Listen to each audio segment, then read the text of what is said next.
मैं Nivedita. Welcome to our channel unboxing fact. सारे जहां से अच्छा हिंदुस्तान हमारा। आज हमारे देश भारत अपने आजादी का 75 साल पूरे कर लिए। This is the 76 independent day of India.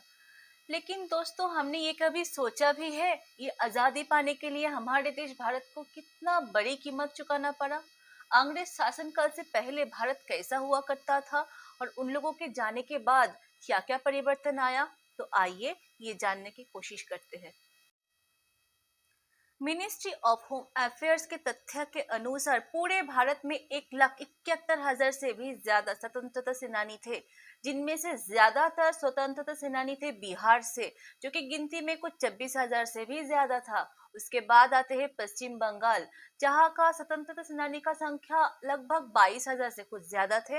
और उसके बाद आते हैं यूपी, जहां का स्वतंत्रता सेनानी का संख्या लगभग 18,000 था। और दोस्तों, जो हम लोग बिल्कुल भी नजरअंदाज नहीं कर सकते वो है हमारा नेताजी सुभाष चंद्र बोस जी का INA, आजाद हिंद फौज, जो कि एक 22,000 स्वतंत्रता सेनानी का फौज था। तो आप लोग समझ ही सकते हैं हम लोगों के आजादी में इन लोगों का कितना बड़ी योगदान था। मिनिस्ट्री ऑफ कल्चर 7 मार्च 2019 में एक डिक्शनरी रिलीज किए थे, जिसका नाम था dictionary of martyr India's freedom struggle 1857 to 1947, जिसका 5 खंड या भाग था। जैसे हम लोगों को ये पता चलता है कि भारत के लगभग 13,500 स्वतंत्रता सेनानी देश की आजादी के लिए अपने जान कुर्बान किए थे। हमारे देश में ईस्ट इंडिया कंपनी का राज शुरू हुआ था ईयर 1785 में और खत्म हुआ था ईयर 1857 में सिपाही विद्रोह के बाद। इस शासनकाल में ईस्ट इंडिया कंपनी के विरुद्ध बहुत सारा भारतीय राज्य ने जंग लड़े थे, जैसे कि the king of Mysore, nawabs of Bengal, Maratha dynasty, Sikh dynasty, Talpur dynasty, etcetera.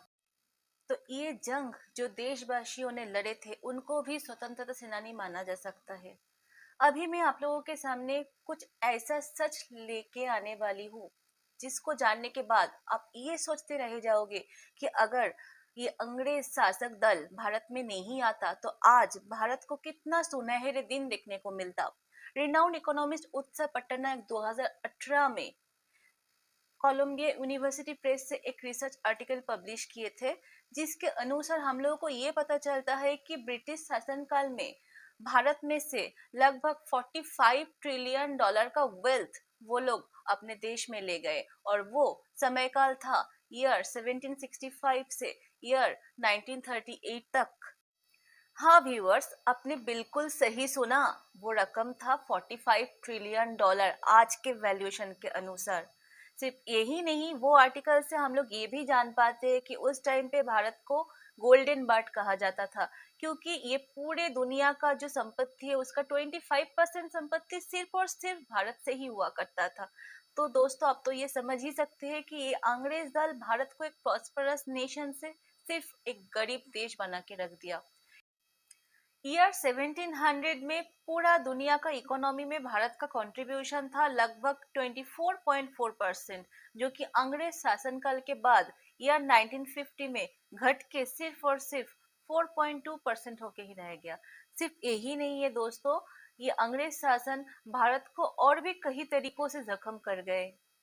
Divide and rule का नतीजा स्वरूप हिंदू मुसलमान कम्युनल रिवॉल्ट 1920 से बहुत बढ़ गया।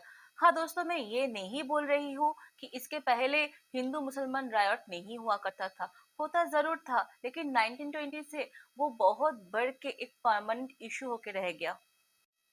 And last but not the least, वो शब्द जिसे सुनते ही आज भी हम लोगों का रूह कांप उठता है, वो है पार्टीशन, देशभाग।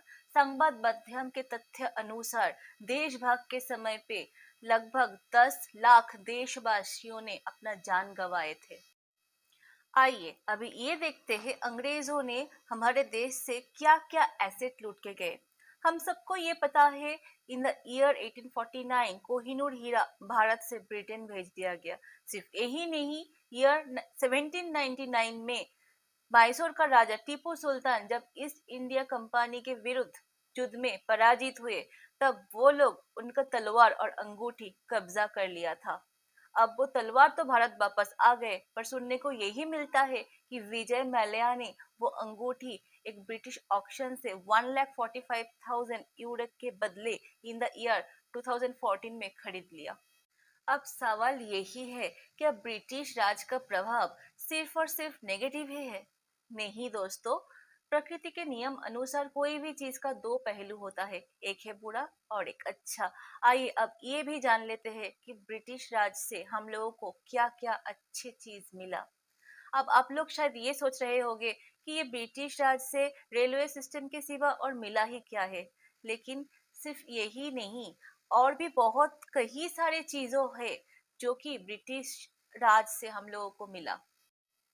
सबसे पहले जो बोलना चाहिए वो है इंग्लिश लैंग्वेज। उन्हीं लोगों से हम लोगों को ये ग्लोबल लैंग्वेज सीखने को मिला, जिसका नतीजा स्वरूप आज भारत ग्लोबल मार्केट में अपना जगह बना पाए।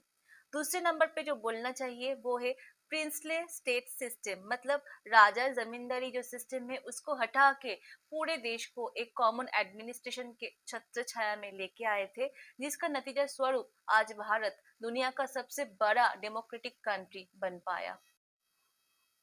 नंबर 3 है इंडियन आर्मी, जो उन्हीं के शासनकाल में बनाया गया था। नंबर 4, समाजतंत्र का कई सारा गलत रिचुअल उन्हीं के शासनकाल में बंद किया गया, जैसे कि Raja Rammohan Roy Lord William Bentinck के सहायता लेके इन द ईयर 1829 में सतीदाह सिस्टम रद्द किए थे।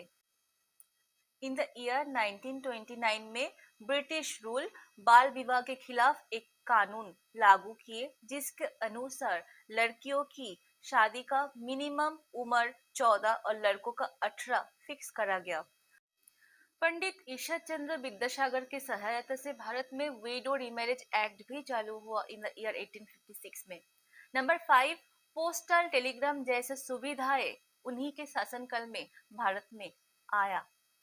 Not only that, Howrah bridge जैसा इंजीनियरिंग मास्टरपीस भी उन्हीं के शासनकाल में भारत में बना था।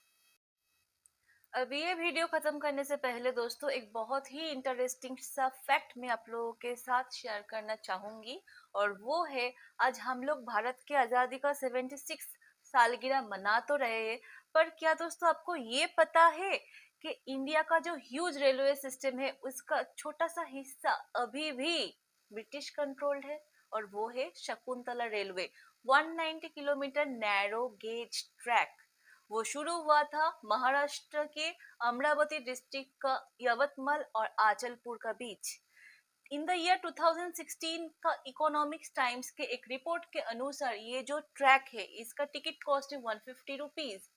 इन द ईयर 1910 में एक ब्रिटिश कंपनी किलिक निक्सन ने इसको बनाया था। वो ही रिपोर्ट से ये भी पता चलता है कि गवर्नमेंट ऑफ इंडिया आज भी वो ब्रिटिश फर्म को लगभग 1 करोड़ रुपया ये रेलवे ट्रैक के लिए देते हैं। और ये जो रेलवे ट्रैक है, this is the only private railway track of India.